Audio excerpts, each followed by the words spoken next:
반갑습니다. 반갑습니다. 그동안 건강하게 잘 지내셨죠? 네. 라이브로 보시는 교우님들도 건강하시길 바랍니다.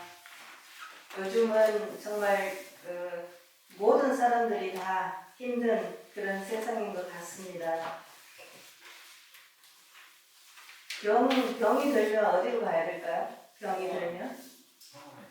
병원에 가야, 네, 병원에 가고 또 어디로 가야 될까요?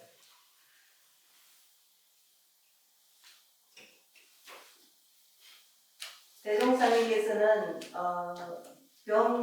마음병을 치료하는 곳이 바로 교당이다 이렇게 말씀하셨는데 요즘 이제 교당으로 오기가 어려운 그런 형편이 되었습니다. 우스갯소리로 병든 사람은 어디로 가야 되냐면 병든 사람은 가장 좋아하는 건 엿장수라고 해요. 요즘은 이제 병을 갖다 주고 엿을 사먹는 그런 사람 별로 없는 것 같습니다. 없는 것 같은데 옛날에는 고무신이나 어머니 아버지 고무신 덜 떨어졌는데도 갖다 주고 집에 있는 거 뭐 또 집어다가 주고 병도 갖다 주고 그렇게 해서 엿을 바꿔 먹었는데 요즘은 그 바꿔 먹을 엿장사도 없는 것 같아요. 아무튼 병이 들면은 엿장사가 좋아할 텐데 병을 들면 요즘은 세상에 병이 들었습니다. 세상에 병이 들어서 그 병을 고치기 위해서 백신을 개발하려고 그 모진 애를 쓰고 지금 이제 개발이 되어서 백신 주사를 맞고 있는 중이니까 조금만 더 기다리면 좋아지지 않을까 그런 생각이 듭니다. 대종사님께서 원기 12년에 불법 연구에 규약을 내놓으시고 원기 12년이면은 정말 어려운 때죠. 우리나라가 일제강점기에 겨우겨우 살아가는 그런 때였다고 볼 수 있습니다. 그때에 불법 연구의 규약을 내놓으시고 거기에 본회의 취지 설명에서 이 병든 사회와 그 치료법의 원형이 거기에 들어있다고 볼 수 있습니다. 현재 교전에서는 정전에서 병든 사회와 치료법이라는 본문이 있고 또 대종경 교육품 34장에 그 내용이 요약되어 있다고 볼 수 있는데 그 내용은 바로 대종사님께서 당시의 시대를 병든 사회라고 진단하시고 그 치료법으로 여러 가지를 내놓으셨는데 우리가 매일 외우고 있는 일상 수행의 요법이 바로 그 치료법이다 그렇게 말씀을 해주고 계십니다. 병든 사회의 내용을 보자면은 그 병은 여러 가지가 있죠. 그것을 간략하게 말하자면 대종사님께서는 첫째는 돈병이다 그랬습니다. 돈의 병. 지금 돈병의 경우는 지금 시대에도 너무 많이 걸린 것 같아요.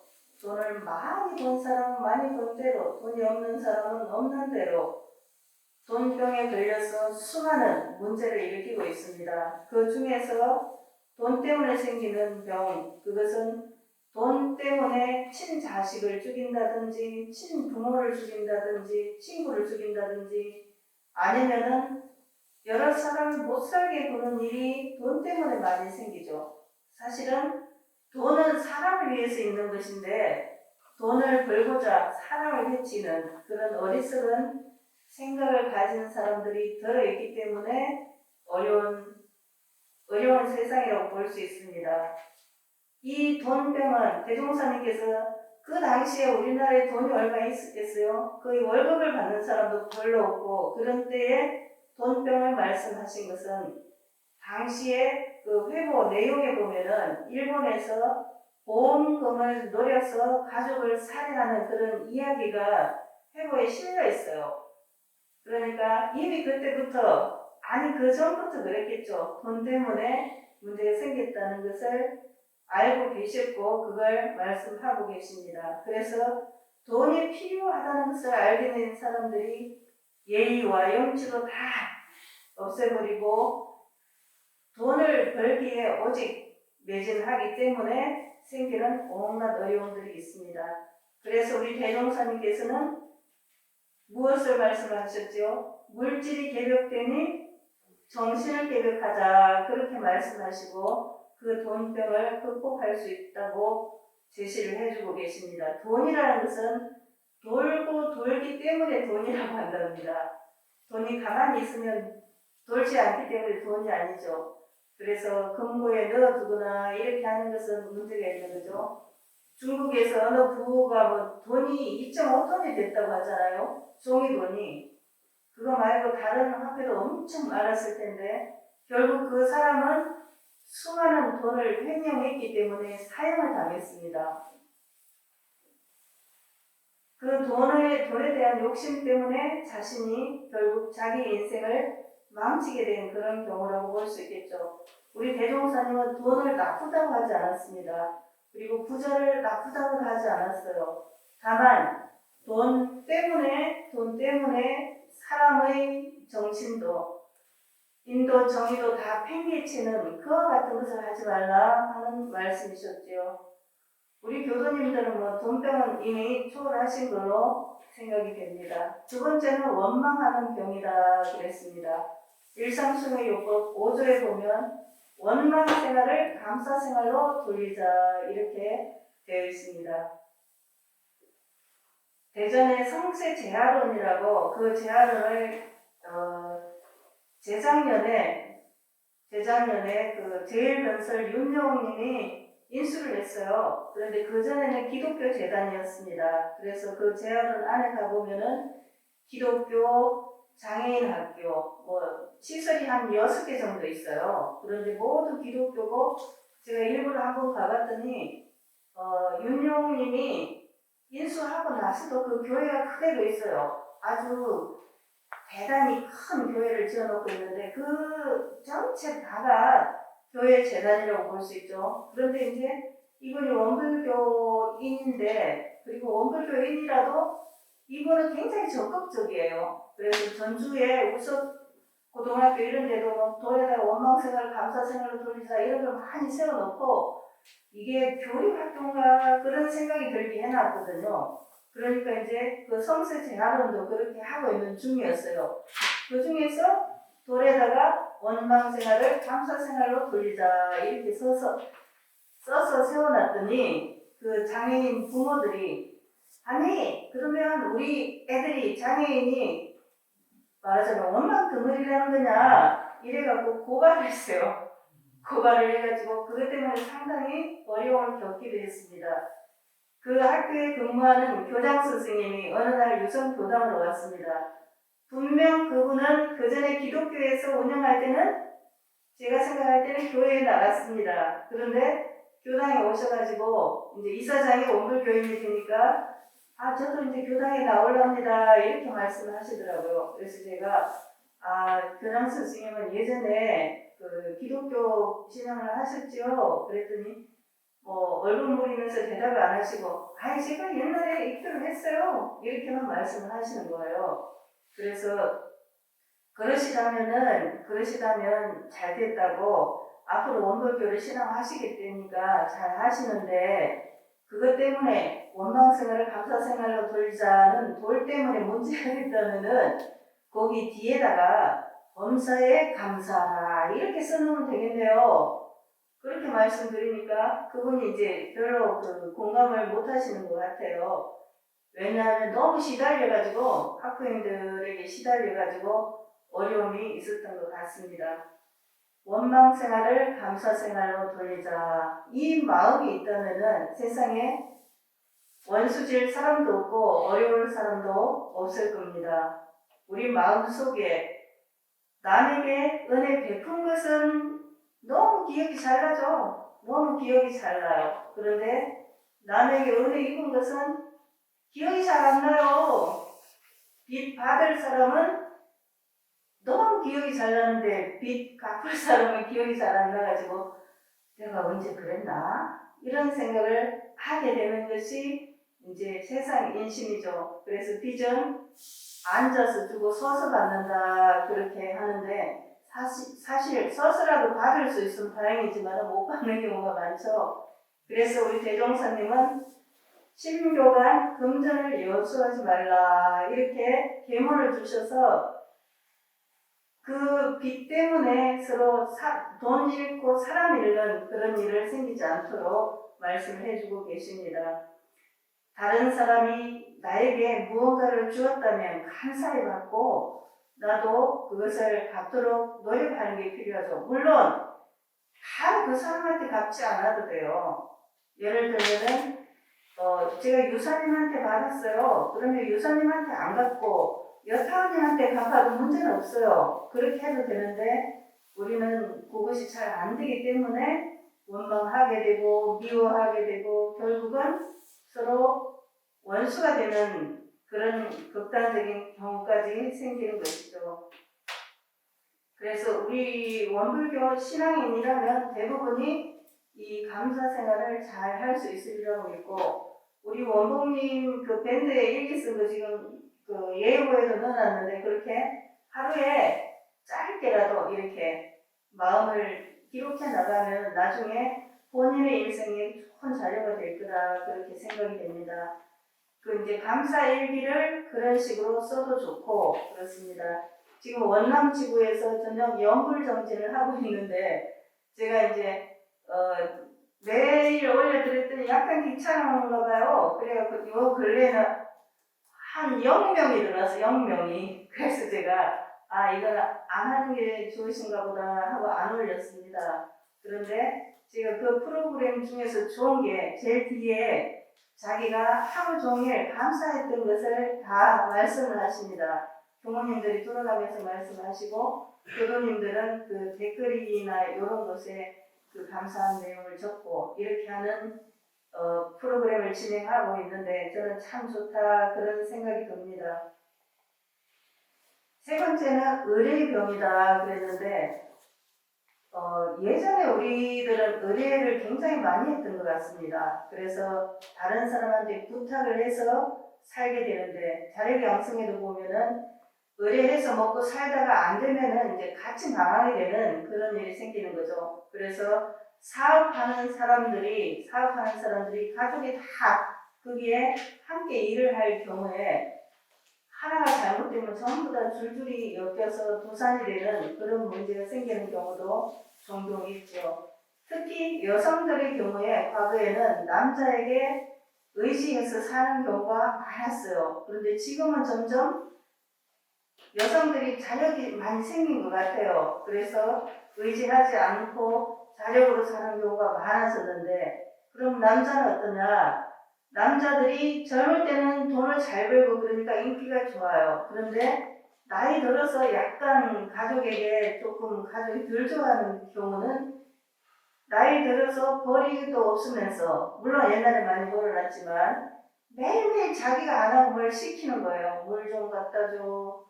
이것 좀 해줘, 이것 좀 해줘 이렇게 하면은 싫어하는 거죠. 그래서 혹시 가족이 나를 좋아하나 싫어하나 봐가지고 혹시 싫어하는 기색이 있다면 내가 자력 생활을 안 하고 의뢰 생활을 하는 거 아닌가 이렇게 생각해 보면 답이 그 속에 있을 겁니다. 만약에 가족이 내가 하는 것을 계속 좋아한다면 계속 그대로 하면 좋고 만약에 별로 안 좋아한다면은 나를 살펴보면 답이 있으니까 그것을 고쳐가는 것으로 하시면 될 것입니다.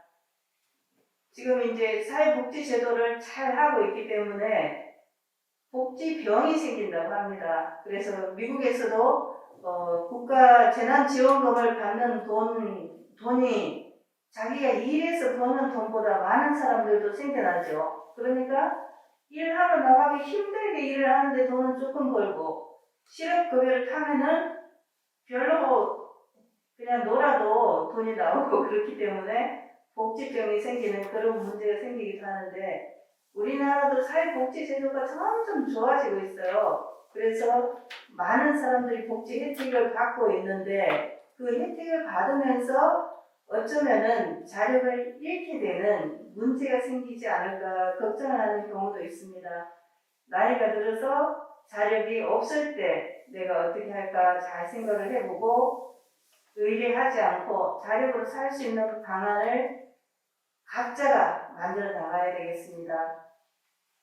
특히 여성들에게는 더 잘했으면 좋겠다 그런 생각을 하는데 가사노동이라든지 이런 거에 있어서도 남성들과 같이 하는 게 일반적이 되긴 했죠. 우리 교단도 유사님이나 다 설거지도 잘하시고 이렇게 이제 하시는데 집에서도 그렇게 하는 것이 자기가 편하게 사는데 큰 도움이 될 것입니다. 네 번째는 배울 줄 모르는 병을 말씀을 해주셨는데 사람의 인격은 배우는 데 있다 그랬습니다. 제가 코로나의 은혜라고 한다면 배울 기회가 굉장히 많이 생겼어요. 말하자면 나가서 돌아다닐 시간이 적으니까 집에 있으면서 공부를 많이 하게 되더라고요. 그래서 이것도 감사한 일이구나. 모든 것이 다 좋은 건 아니지만 어려운 가운데서도 감사한 일이다 그런 생각을 하게 되었습니다. 그래서 공부할 기회로 삼으면 감사하게 되겠지만은 무료해, 심심해, 괴로워 이렇게 한다면은 이제 막 뛰쳐나가고 싶은 생각이 들겠죠. 제가 우리 교도님들 가운데 어르신들이 굉장히 되게 막 계시는 걸 힘들어하는 경우를 봤습니다.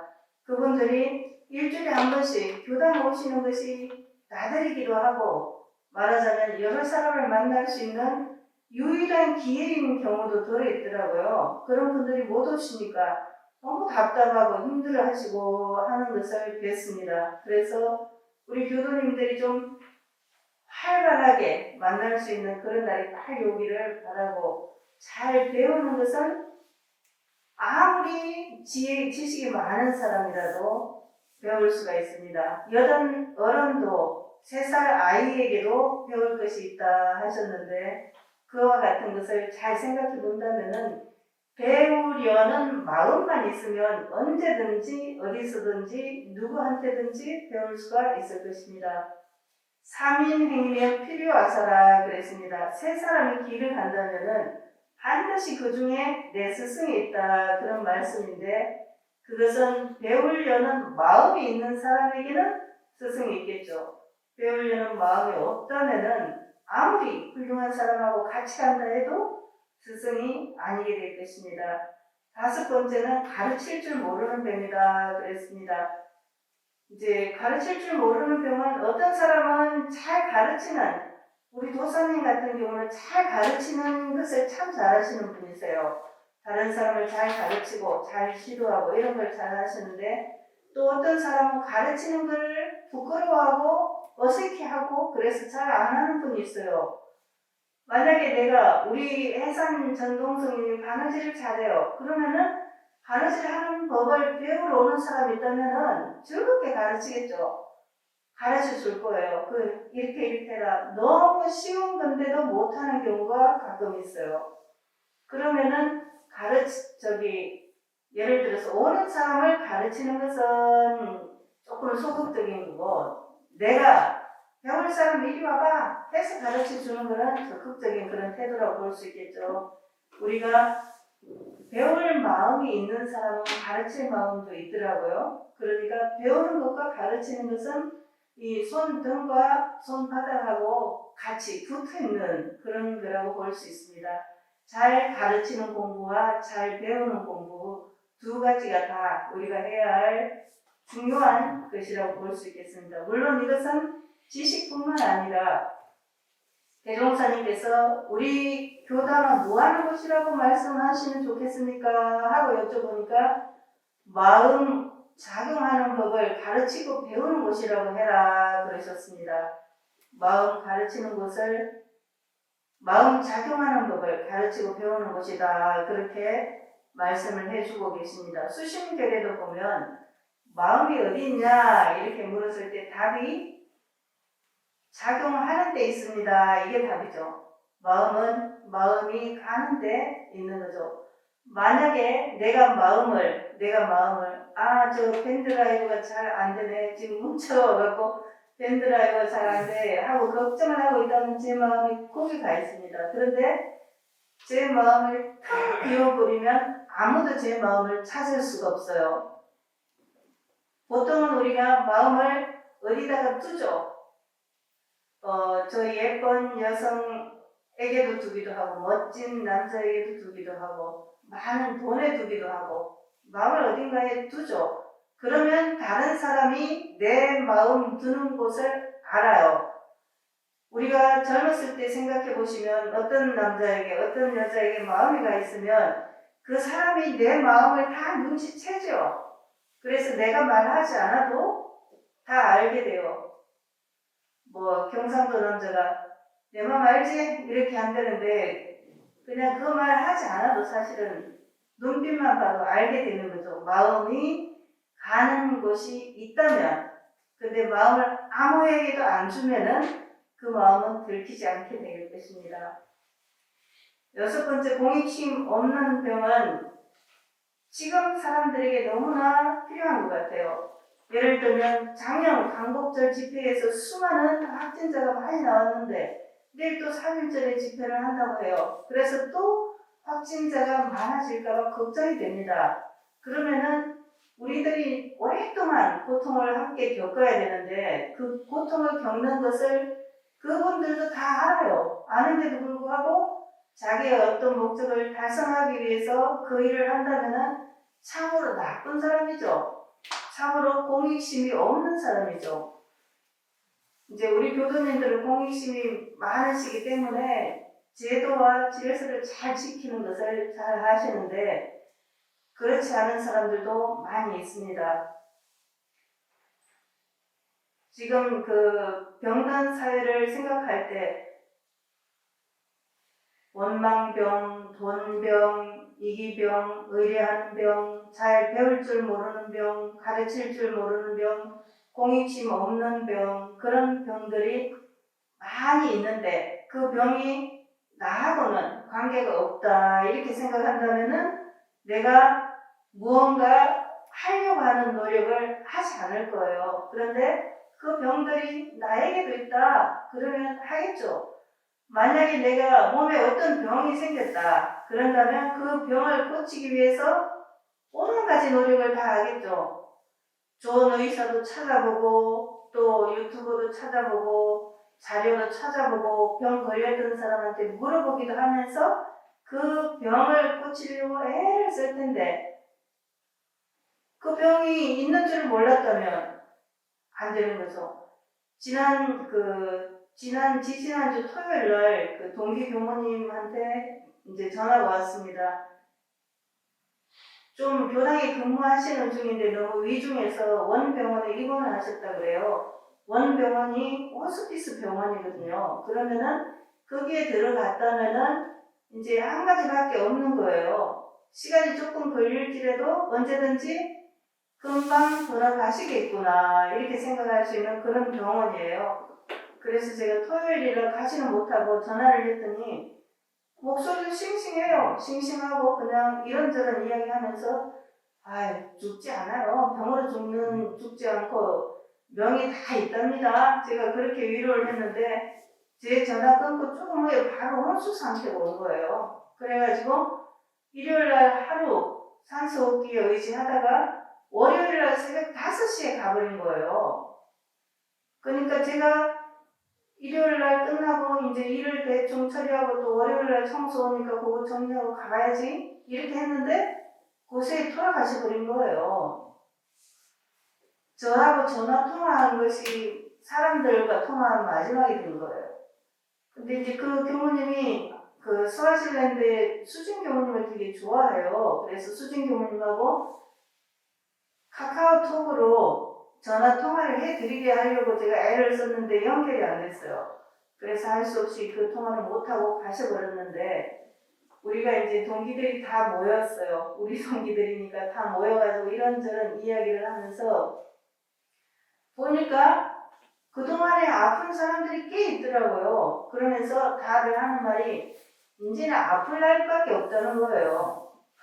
앞으로는 나이가 점점 들어가니까 앞으로는 아플 날밖에 없다는 겁니다.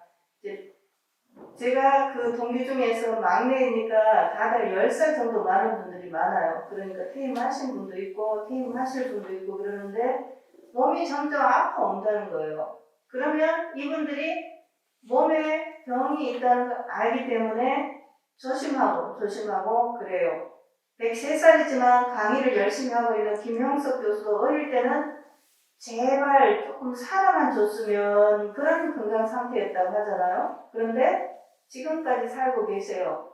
우리 교도님들도 마음의 병도 잘 고쳐야 되지만 몸의 병이 와도 그것은 잘 고치기에 노력을 해야 되겠다. 고치기에 공을 들여야 되겠다. 그런 생각이 듭니다. 병든 사람을 엿장수만 좋아하는 것이 아니고 병든 사람은 내가 정말 조심해야 되는, 내가 정말 공부할 기회가 왔기 때문에 공부에 더 열중해야 될 그런 사람이다 하는 생각이 듭니다. 우리 대종사님께서는 몸에 병이 들면은 병원에 가서 의사에게 치료를 받아라 그렇게 말씀하시고, 마음의 병이 들면 교당에 와서 마음 공부를 해라 그렇게 말씀해 주셨습니다. 물론 교당이라는 게 이렇게 차려진 법당 말고도